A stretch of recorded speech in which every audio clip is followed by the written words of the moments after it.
Hello friends, welcome to my blogging channel.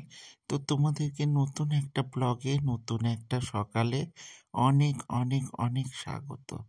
তো আমি কিন্তু তোমাদের আজকে একটা মহা মূল্যবান এবং মহা সুন্দর একটা জিনিস শেয়ার করতে যাচ্ছি, যেটা হচ্ছে পাঞ্জাবের স্বর্ণ মন্দিরের নগরখানা।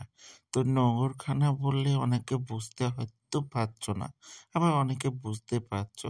যারা বুঝতে পেরেছো তাদের জন্য না, যারা বুঝতে পারোনি তাদের জন্য বলি যে এটা হচ্ছে মানুষের ক্ষুধা নিবৃত্তির একটা জায়গা, যেখানে সহস্র মানুষ শুদ্ধাচারে, শুদ্ধ ভক্তিতে এবং ধনী গরিব সমস্ত নির্বিশেষে একটা জায়গার মধ্যে ঠাকুরের প্রসাদ গ্রহণ করছে। এবং সেই প্রসাদ দেওয়ার যে নিয়মটা, সেটা দেখলেও মন ভরে যায়।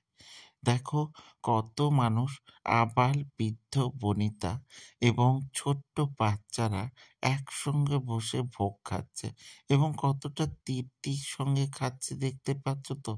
এই ব্লগটাতে আমি তোমাদের সঙ্গে সেটা শেয়ার করলাম। আর যেখানটায় খাওয়ার দিচ্ছে সেই জায়গাটা কত পরিষ্কার দেখো। এত মানুষ প্রতিদিন খাচ্ছে অথচ কত পরিষ্কার। যে থালাটার মধ্যে খাবার দেওয়া হচ্ছে সেটাও কত নিট অ্যান্ড ক্লিন, পরিষ্কার, এবং কি সুন্দর সিস্টেমে খেতে দেওয়া হচ্ছে সেটা দেখলেও না মন ভরে যায়। দেখো, এখানে কিন্তু প্রথমে প্রত্যেকটা জিনিস আলাদা আলাদা জায়গা থেকে তোমাকে নিয়ে নিতে হবে। মানে থালা এক জায়গায় দেওয়া হচ্ছে, বাটি এক জায়গায় দেওয়া হচ্ছে এবং চামচ আলাদা জায়গায় দেওয়া হচ্ছে। তো সেটা পরপর স্টেপ বাই স্টেপ নিয়ে এবং প্রত্যেকটা রো কত সুন্দরভাবে সজ্জিতকরণ করে দেওয়া হচ্ছে। তো প্রথমে দিয়ে দেওয়া হয়েছিল চাপাটি, মানে রুটি ভাজা একটা, মানে ঘিয়ের রুটি বলতে পারো। আমার তো তাই মনে হয়েছিল।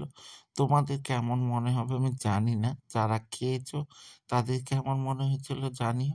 আর যারা খাওনি তারা বলবো স্বর্ণ মন্দিরে এলে অবশ্যই এই নোংরখানায় ঠাকুরের ভোগটা গ্রহণ করে যেও।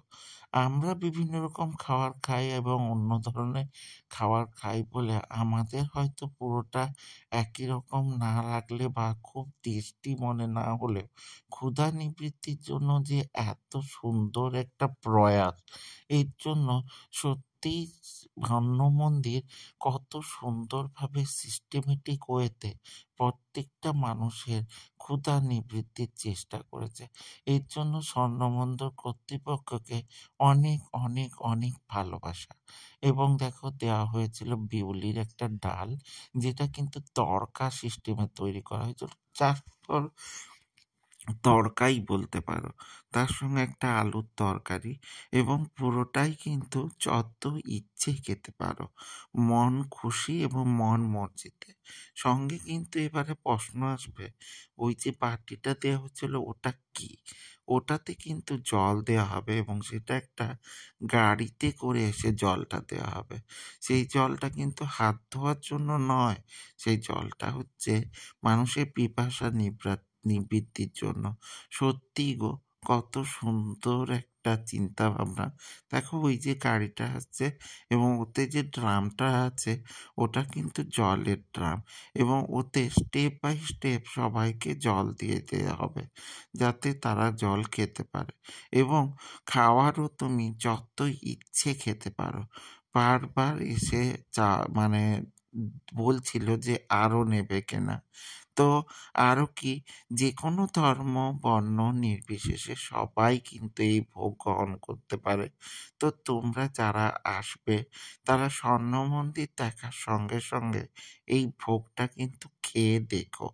আশা করি তোমাদের খুব ভালো লাগবে। এই দেখো কেমন করে জল দিয়ে দিচ্ছে। তো এইভাবে জল কিন্তু দেবে, আর জলটা একদম কিন্তু পরিষ্কার জল। কোনো চিন্তা নেই যে শরীর খারাপ হয়ে যাবে। আর প্রত্যেকটা জায়গা দেখলে যে খাবার দিচ্ছে, খাবার যেখানে খাওয়ানো হচ্ছে, রান্না যেখানে হচ্ছে, ইভেন বাসন যেখানে ধোয়া হচ্ছে, সব কিছুই একদম নিট অ্যান্ড ক্লিন। তো আমার এই ব্লগটা তোমাদের নিশ্চয়ই ভালো লেগেছে। যদি ভালো লেগে থাকে তাহলে লাইক, কমেন্ট, শেয়ার করে দিও। আর ইউটিউব থেকে যারা দেখবে তারা সাবস্ক্রাইব করে দিও এবং সাথে বেল আইকনটা ক্লিক করে দিতে ভুলে যেও না, যাতে আমার ভিডিওগুলো তোমার সামনে চলে আসে। দেখা হচ্ছে নতুন ব্লগে, নতুন সকালে। টাটা।